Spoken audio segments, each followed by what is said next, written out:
Hey y'all. Well, today I have something a little bit different for you rather than music. Well, it does include music, and it's kind of a little theme going on with this one here of space, sea, Star Wars type stuff. Anyways, on this one, I wanted to share with you this little book and CD set I picked up probably about a year ago. I believe it came out in 2017. This is two recordings and a book of pictures and photographs of in 1977, they shot up a satellite with a golden record on it, or some recordings from Earth intended to be heard by any extraterrestrial life forms or future human beings, uh, in, uh, in case there's other things out there, which I'm pretty sure there are. But anyway, this is my copy of that. This is a little bit hard to find now, I noticed, and it's quite pricey. Now I have the 2 CD set here,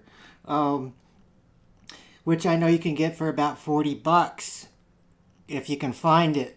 But there's also a set that was released on two gold vinyl records, and that one is very pricey. And I'm glad I picked this up when I did, because now I notice it doesn't look like it can be found anymore. It must have been a very limited sort of edition. But like I said, this is a release of all the recordings, or not all the recordings, some recordings from Earth of different speeches, music, pictures of daily life of human beings, culture, and other things that go on here. There's a couple of things on here I thought were kind of iffy. You know, would you really want an alien finding that? You know, there's a guy hunting down a wild pig or something in one of the pictures, and I'm like, I'm not sure that's something you want to you want to share. I mean, what if there's like a planet of wild pig people somewhere, or pig beings? And they see this picture and they're like, "Oh my goodness," or whatever they're gonna do.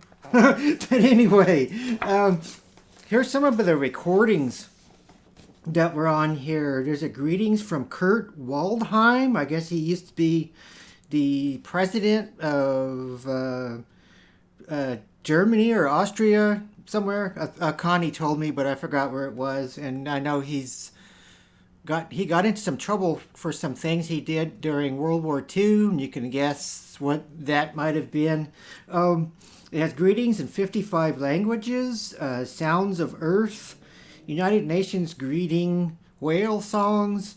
It even has Chuck Berry on here, Johnny Be Good, a lot of flute type music, classical music, and those type of things.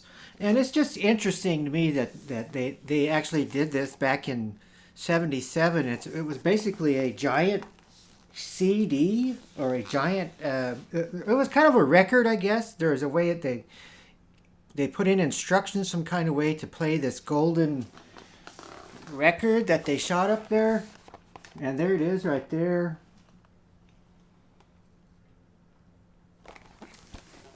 And it was full of all kinds of stuff, I guess. But here's some of the photographs that are in this book.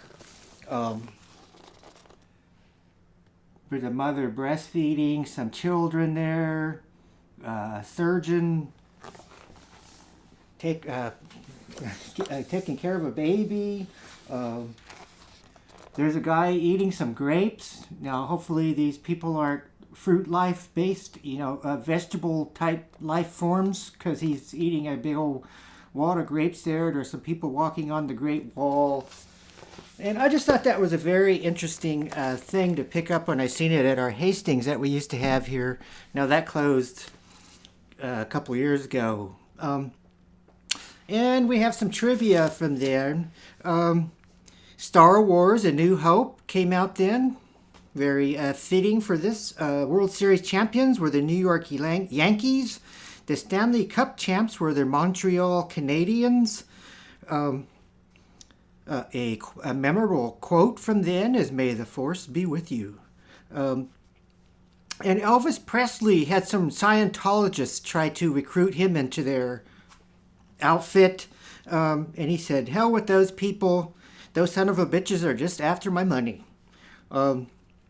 James Earl Jones refused to have his name in the credits. He didn't think it was significant enough to go in the first 2 Star Wars movies. Can you believe how iconic his voice is now to being Darth Vader and everything Star Wars related, or even anything space related? In 2008, the Darth Vader mouth sound, that was patented, which is kind of crazy. It's actually a diver snorkeling mask that they made that sound through. And the Star Wars board. There was a Star Wars board game that came out in 1977. And going along with that, I have a Star Wars board game. This is the Star Wars Risk game from 2014. This is a game for 2 to 4 players, it says on the box. But I think it was mainly made for 2 players, and it can be played with 1 player because I have played this. All you have to do is play both sides of the good guys or the bad guys, and you play both of them. Now this comes with a lot of little mini components inside of it, where it's a space battle basically. One of them is the Death Star here. You're fighting the Death Star, and the Death Star is shooting back at you. We have a little Millennium Falcon right here, and also Star Executor. And there's probably about 75 to 100 little mini spaceships that you put on the board and spread it out. And here's a picture of the board. I didn't want to get it out because it's quite large, and I didn't want to mess anything up on it. There's your board there. Your main piece, this right here, the Death Star is in the center, and he's fighting you as well as the other Darth Vader and his outfit or space recruits, stormtroopers, whatever they call those guys.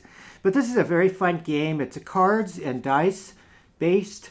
You're basically rolling your dice, and depending on the numbers on your dice is how many spaceships you pick off on the other person's fleet. And you're also fighting Darth Vader against Luke Skywalker. And that's my little video for today.